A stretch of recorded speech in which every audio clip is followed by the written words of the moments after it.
A millionaire asked a virgin to fake a relationship, but then he fell for her for real.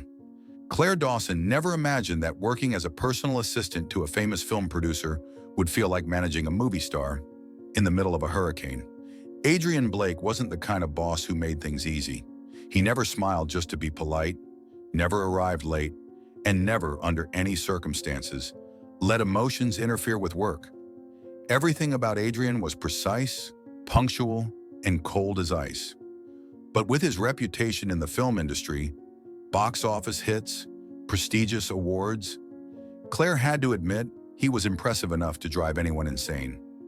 As his personal assistant, Claire had been working nonstop for months to prepare for the biggest event of the year, the Cannes Film Festival. Adrian was negotiating with a major international investment group to finance his next film project. If successful, it would be the biggest production of his career. And if Claire played her part well, she could pivot into a producer role herself. That night, after the official announcement of the partnership, everyone gathered at a lavish beachfront restaurant to celebrate. For the first time in weeks, Claire thought she could finally take a deep breath. "Even you can relax today, Claire," Adrian said, his tone lighter than usual. Coming from him, that was practically a miracle. Claire chuckled, raising her champagne glass. A rare invitation from the famously cold Mr. Blake. He actually smiled, a sight Claire rarely witnessed. She couldn't quite tell what had made the atmosphere feel so different. The ocean waves outside, the third glass of wine in her hand, or the glittering lights of the upscale restaurant. But one thing was clear. Adrian Blake was drinking, and that was never normal. The evening unfolded like a dream. Light teasing, casual banter, even Adrian cracking jokes. When Claire finally stood to leave, her head was spinning slightly and her legs felt unsteady. She wasn't usually the type to drink this much, but tonight wasn't a usual night. "All I need to do is get to my room, take off my shoes, and sleep. Simple," she mumbled, stumbling through the long, marble hallway. There was just one small problem. She had no idea what her room number was. Every number on every door blurred together like a black and white comedy sketch.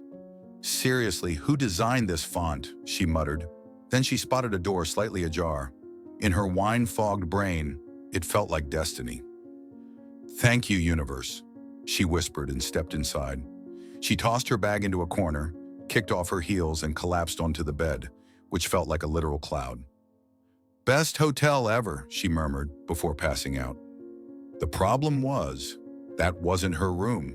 Claire woke up to a strange sensation. Something was off. The blanket was too soft, the scent in the air unfamiliar, and was her pillow breathing? She opened her eyes. Morning light filtered through curtains she didn't recognize. She blinked a few times, her brain slow to catch up. And then, the sight in front of her snapped her awake like a jolt of lightning. Right next to her in bed, Adrian Blake, fast asleep, hair tousled, his face peaceful in a way she'd never seen before. Claire gaped. "No freaking way!" She scrambled backward, tangled in the sheets, and tumbled to the floor with a very ungraceful thud. The noise made Adrian stir. His eyes opened slowly, brows furrowing in confusion before he let out a sigh. "Good morning," he said, voice rough from sleep. "What the hell is going on?" Claire nearly shrieked. Adrian sat up, scanning the room. "I should be asking you that." Claire clutched her head, eyes darting around the space. Gray curtains, crisp button-down shirts, a sleek laptop on the desk. This was not her room. She turned back to Adrian. Did I go into the wrong room?" "Seems like it," he nodded. Claire turned bright red. "I didn't mean to. I was drunk. I thought it was my room. I didn't intend..." Adrian raised a hand to stop her spiral. "I figured, if it had been intentional, I would have called security by now." Claire nodded stiffly. A few heavy seconds of silence passed. "No one can know about this," she said firmly. "Agreed," Adrian replied. Right then, knock, knock. A sharp rap on the door made both of them freeze like deer caught in headlights. "Mr. Blake?" a woman's voice called out. It was Sophie, Adrian's associate. "Are you up yet? Mr. Calloway is asking if you're available for an early brunch." Claire went pale. Adrian didn't look much better. "Hide," he mouthed. "Where?" Claire whispered frantically. Under the bed? Do you have a better option? Without hesitation, Claire dove under the bed just as Adrian opened the door. Sophie stood outside looking casual, but her eyes did scan the room curiously. You look a bit different today, she commented. Just sleep deprivation, Adrian replied flatly. Was there something urgent? Oh, someone said they saw Claire leaving your room this morning, she added offhandedly. Claire stopped breathing. Adrian didn't even blink. I haven't seen Claire this morning. Right, Sophie said with a smile, clearly not convinced, but choosing not to push. As soon as the door closed, Claire emerged like a fugitive on the run. This is a disaster, a complete disaster. Claire never imagined that one morning spent hiding under a bed would explode into a full-blown media frenzy. Less than 3 hours later, headlines started popping up across Twitter and film blogs. Producer Adrian Blake and mysterious assistant, romance blooming at Cannes? The film industry's newest power couple? Claire nearly spilled her coffee when she saw the first one. She had never feared social media so much in her life. Even worse, somehow, the paparazzi had managed to capture her exiting the hallway outside Adrian's suite that very morning. You've got to be kidding me, she hissed, hands trembling with frustration. When she stormed into Adrian's temporary office at the hotel, he was calmly scrolling through a series of articles on his iPad. His expression? Unbothered, composed, like this was just another Monday. You've seen it? Claire asked, trying to control her voice. I have, he replied, eyes still on the screen. So, what are you going to say to the press? Adrian looked up. Nothing. Claire blinked. Nothing? He set the iPad down and crossed his arms. We don't deny it. In fact, we use it. She stared at him. Use it? He nodded like he was discussing a marketing strategy. Callaway puts a lot of value on personal stability in partnerships. The fact that they think we're a couple only increases their confidence in me, which is good for the deal. Claire looked at him like he'd asked her to jump into the sea. You mean, we pretend to be dating? For a few days, Adrian clarified. We attend a few parties, have dinners, smile just enough. It's acting, Claire.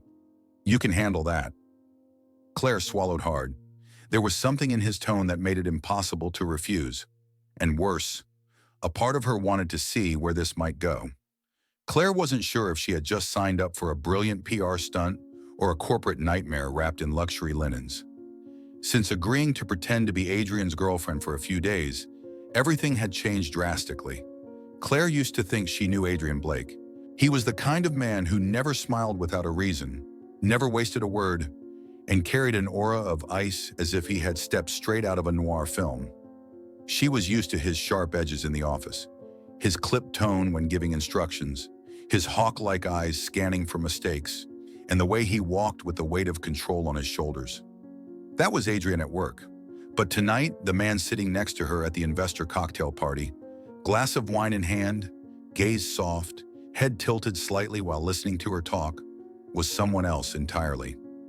Could you maybe look at me like you don't actually like me that much? Claire whispered from the side of her mouth as a group of Callaway investors approached them. Adrian smirked, eyes still on hers. You should be careful with that kind of request. I might convince you it's real. Claire inhaled sharply, her heart skipping just a bit. She didn't know if it was the warm golden light of the venue, the soft clink of wine glasses, or that rare smile of his. But Adrian no longer looked cold. She realized then that while she had been trying to act like the perfect girlfriend, Adrian had somehow made pretending feel dangerously real. 3 days passed like she was living inside a screenplay. Handshakes, practiced smiles, subtle glances, all perfectly choreographed to appear intimate but not inappropriate. And yet the subtle touches started to mean something. First, it was the gentle press of his hand on the small of her back as he guided her through a crowd. Then, the way he reached for her hand while crossing the street. For the role, he said. But Claire noticed. He didn't let go right away once they were across.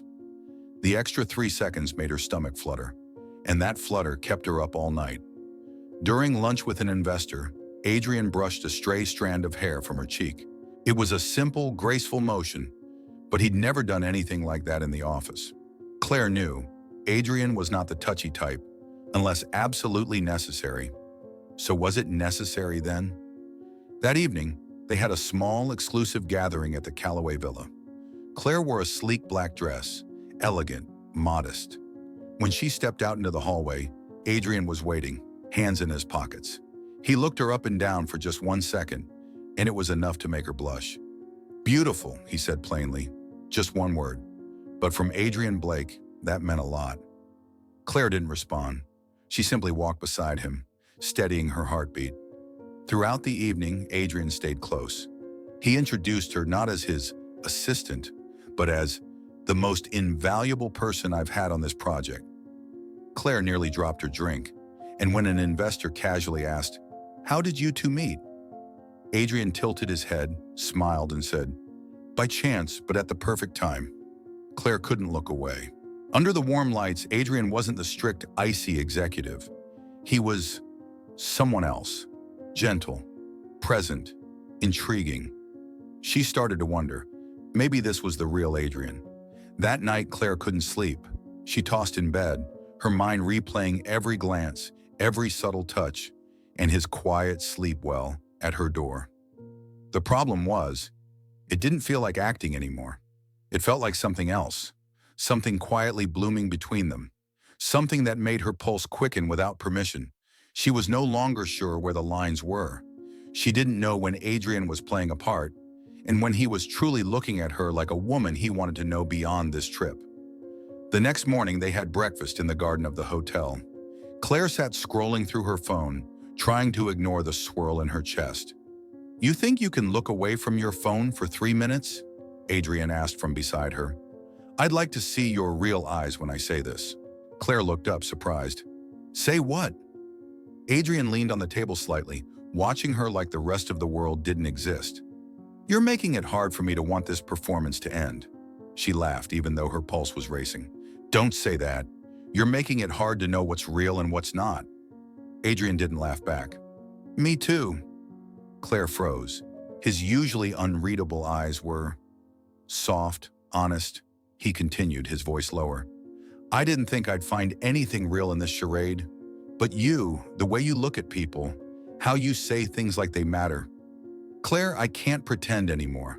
Her breath caught. She looked down at her hands, her mind scrambling. "I'm not sure I'm pretending anymore either, Adrian." A silence settled between them. No script, no audience.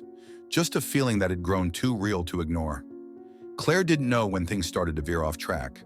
Maybe it was when Adrian smiled at her, really smiled for the first time, or when he held her hand a beat too long. Or perhaps it was the way his eyes searched for her in a room full of people, like she was the only thing worth noticing. Whatever the moment was, she knew this much. The act was going too far. She wasn't looking at Adrian like her strict, aloof boss anymore. She wasn't playing the girlfriend anymore. She was living it, and it scared her more than she'd admit. That morning, during a quick photo op with investors, Claire absent-mindedly reached up and adjusted Adrian's collar in front of the camera. A small act, natural, unplanned, and the way he looked at her afterward said more than words ever could. "Thanks," Adrian murmured, voice lower than usual. Claire nodded. "It's nothing." He didn't say more, but Claire knew. He was holding back, just like she was. They both knew how thin the line had become, and neither of them was willing to stop crossing it. That night, they attended a casual beachside gathering with sponsors and crew. It wasn't formal, just wine, music, and small talk. Claire wore a soft blue dress that fluttered in the breeze. She felt strangely unfamiliar in her own skin, like she wasn't quite the Claire she used to be. After the party, she wandered down the shoreline alone, needing to clear her head. The waves rolled gently. The salt air clung to her skin. The moon painted silver ribbons across the sea. Hiding from the crowd? Adrian's voice came from beside her, hands in his pockets, top 2 buttons undone. Claire smiled faintly. "Just needed to breathe." "Me too," he said, falling into step beside her. They walked without words for a while, only the sound of the tide between them. "I thought I could keep things separate," Claire said eventually, "but now I'm not so sure." Adrian was quiet for a moment. "You're not the only one," he replied, voice low. Claire stopped walking. The wind pulled at her hair. "Adrian, "This is pretend, right?" she asked, her voice soft but steady. He looked at her for a long time. "At first I thought so," he said slowly. "But now, I don't want it to be just an act." The words, simple and direct, sent a chill down her spine. "I don't know what to do with that," she admitted.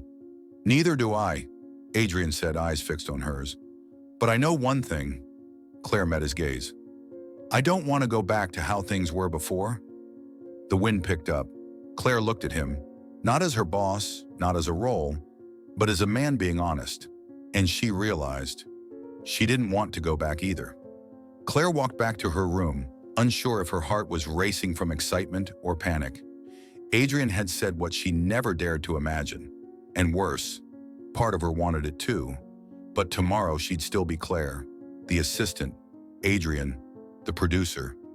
There were still contracts to sign, investors watching closely, and a film yet to be made. Caught between what her heart whispered and what her mind demanded, Claire felt like she was standing between two worlds. Meanwhile, Adrian returned to his darkened suite, eyes still fixed on the sea. He didn't know where this was going, but for the first time in years, he felt that, if it was with Claire, it might just be worth the risk. The trip ended after 7 days. 7 days that felt more like a dream than reality. London didn't welcome them with sunshine like Cannes did. The skies were gray, drizzle in the air, and everything felt heavier. As if the city itself wanted to remind Claire that what happened in the south of France was meant to stay there. Their first day back at work, Claire walked into the office with a polite smile and her eyes forward. She passed Adrian at the elevator. A small nod, a neutral greeting, as if they were just boss and assistant, as if nothing had ever happened, but everything had changed, and they both knew it. Claire buried herself in tasks, meetings, documents, reports. She worked like the silence between them didn't exist, but the emptiness gnawed at her. Every time she heard familiar footsteps in the hallway, her pulse spiked. Every time she saw Adrian Blake in her inbox, her hand hesitated. They avoided each other, deliberately. No texts, no private chats, no lingering glances. But no matter how hard she tried, she still felt him. In every quiet glance, every small gesture, every time he paused outside the meeting room like he wanted to speak, but didn't. Adrian was never good at emotions. He built his career on control, of image, strategy, words, and especially his heart. But since coming back to London, he couldn't deny it anymore. Every day without Claire's smile felt emptier. He saw her laughing with others, but never with him. He saw her walk past without stopping like she used to. He saw her keeping her distance. And it hurt. He could no longer pretend that Cannes had been a performance, because from the moment she looked at him under the moonlight, he knew he'd fallen in love with her. On the 7th night after returning, Adrian stood outside Claire's apartment. One hand clutched his coat, as if it might steady his nerves. He'd hesitated all week, fought with himself, searching for reasons not to be here. But there was one reason stronger than them all. He couldn't lose her. Claire opened the door. She wore a soft sweater, hair tied back, face tired but gentle. Her surprise was evident. "Adrian? I know you're not expecting me," he said, voice low. "But I have to say this, Claire." She said nothing. He swallowed. "I know what happened in Cannes started as an act. But you know what? I wish it had been real from the beginning." Still, she was silent, watching him. "I'm not good at letting people in. I've lost too much to believe in things I can't control. But you..." He paused, breath shaky. "You're the one thing I don't want to control." His voice broke slightly. "If I had to give up my position, my reputation, everything I've built, I'd still choose you." She lifted a hand to her chest, where her heart beat wild and fast. "Claire," he whispered, "you don't have to choose me. Just don't let me leave without saying this." She stood still for a long moment, then stepped forward, wrapped her arms around him and whispered, "I'm not choosing logic. I'm choosing you." The moment Claire wrapped her arms around him, Adrian realized he'd been holding his breath since the second she opened the door. He held her back, not with urgency, not with dramatics, but with a quiet honesty he hadn't allowed himself to show before. as if letting go would make it all disappear. They stood there under the small awning of her front porch, the cool London night wrapping around them. A soft streetlight cast a warm glow on Claire's face as she looked up at him, eyes full of warmth, acceptance, and just a hint of trembling. "I've asked myself 100 times," Adrian murmured, "if this was all pretend, then why did it hurt so much when you walked away?" Claire gave a quiet laugh. "I was a terrible actress, because every time you touched me, my heart forgot it was just acting." Adrian reached up, brushing his fingers gently against her cheek, a gesture he had once avoided. Not this time. This time he didn't want to hold back. "I don't want this to end like a performance," he said softly. "I want it to be a story, without a script. Just truth." Claire looked up at him. She didn't need to say a word. Everything she felt was already in her eyes. That moment hung between them like a quiet symphony, warm, waiting. And when she nodded slightly, Adrian leaned down and kissed her. Not urgently, not to prove a point, just a real kiss between two people who had been holding back for far too long. All the fear melted into the breeze. All that remained was a quiet certainty. From now on, they didn't have to pretend anymore. Claire rested her forehead against his and whispered, "So this time, we write the story ourselves." Adrian smiled. "And I won't cut the final scene." And in that first kiss, gentle, unscripted, they didn't just confess their feelings. They quietly stepped across the line between fiction and truth. No more pretending, no more emotional games. From that night forward, they started a story written with no scripts, no lies, just heart. 1 year later, Claire stood in front of the mirror, adjusting the deep red satin dress that hugged her figure. Tonight was the premiere of Adrian's debut feature film as a director, and their first project together, not as boss and assistant, but as two people who had chosen to trust, to walk beside each other, to love. "You always liked me in this color," Adrian said behind her, voice soft and low. Claire looked at him in the mirror and smiled. "I know," she replied. "It's the color I wore the first time I made you forget your lines on stage." He laughed, the kind of laugh that only comes when you're standing beside the person you've chosen to build a life with. The red carpet stretched before the Grand Theater in the heart of the city. Flashbulbs burst.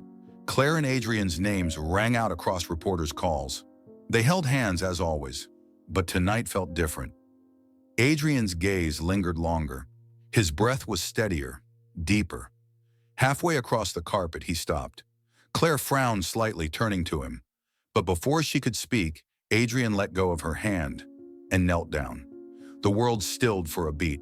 Claire's hand flew to her mouth. Her eyes widened. Her heart froze.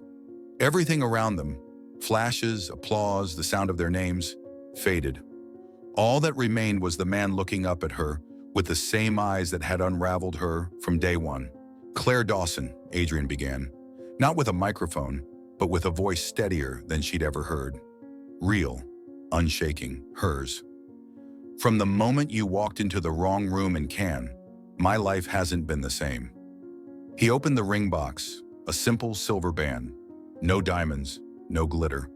Just a delicate circle engraved inside. Claire saw it instantly.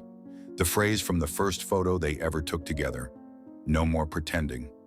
"I can't promise I'll never annoy you," he continued, "but I promise I'll love you with the same truth we started with. Accidental, but perfectly timed." Claire nodded, tears shimmering, smile unwavering. "Yes," she whispered. "I say yes." Applause erupted, camera flashes exploded, and in a moment that felt impossibly intimate, they kissed, like the world had disappeared. A kiss with nothing left to hide, nothing to pretend. Just love, real, certain, undeniable. As they walked into the theater hand in hand, Adrian leaned toward her and said, "Loving you wasn't in the plan, but it's the best rewrite of my life." Claire smiled. "Love, after all, never follows a script."